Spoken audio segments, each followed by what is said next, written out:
சற்று முன் கிடைக்கப்பெற்ற மிக மிக முக்கியமான செய்தி ஒன்று வெளியாகியுள்ளது. திராவிட முன்னேற்றக் கழகத்தின் கூட்டணியான விடுதலை சிறுத்தைகள் திமுகவிடம் இருந்து பெட்டி பெட்டியாக பணம் வாங்கியது தற்பொழுது வீடியோ சமூக வலைதளங்களில் வைரலாக பரவி வருகிறது. இதை பற்றி தான் இந்த வீடியோவில் முழுமையாக தெளிவாக நாம் பார்க்க போகிறோம். அதாவது 2026 சட்டசபை தேர்தல் நடைபெறவுள்ள நிலையில் திமுகவும் திமுகவின் கூட்டணிகளும் வெற்றிக்காக தற்பொழுது களத்தில் இறங்கி பிரச்சாரங்களை மேற்கொண்டு வருகிறது. தற்பொழுது மிகப்பெரிய ஒரு திருப்பு முனையாக எடப்பாடி பழனிசாமி அவர்கள் வெளியிட்டுள்ள வீடியோ சமூக வலைதளங்களில் வைரலாக பரவி வருகிறது.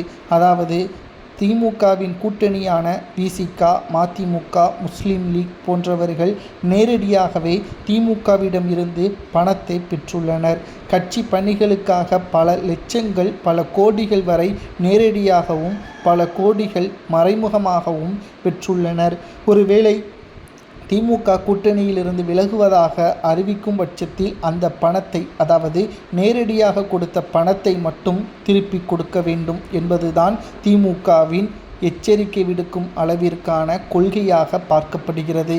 இதனால்தான் நடந்து முடிந்த மக்களவை தேர்தலின் பொழுது அதிமுகவுடன் கூட்டணி வைப்பதற்கு விடுதலை சிறுத்தைகள் வருவதற்கு தயாராக இருந்த நிலையில் ஸ்டாலின் அவர்கள் பணத்தை திருப்பி கேட்டுள்ளார்.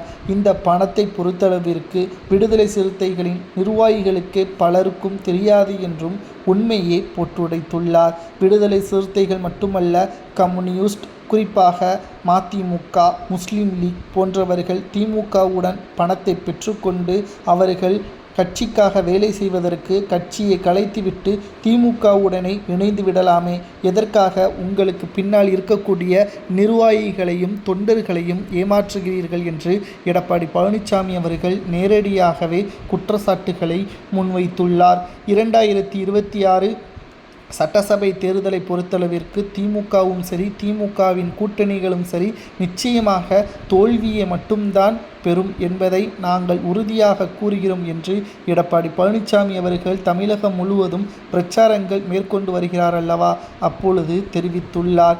மேலும் விடுதலை சிறுத்தைகள் இவ்வாறு பணத்தை பெற்றதை அவர்களது தொண்டர்களிடம் தெரிவித்ததுண்டா? இத்தனை ஆண்டுகள் ஆகிவிட்டது, பல லட்சங்கள், பல கோடிகள் வரை பெற்றதை தொண்டர்களிடம் தெரிவிக்காதது ஏன்? கட்சி பணிகளுக்காக செலவிட்டதாக கூறியதால் அவர்கள் கட்சி பணிகளை வெளியிட முடியுமா என்பதையும் தற்பொழுது எதிர்க்கட்சிகள் கேள்விகளை முன்வைத்து வருகிறது. விடுதலை சிறுத்தைகளின் உண்மை முகம் வெளிவந்துவிட்டது.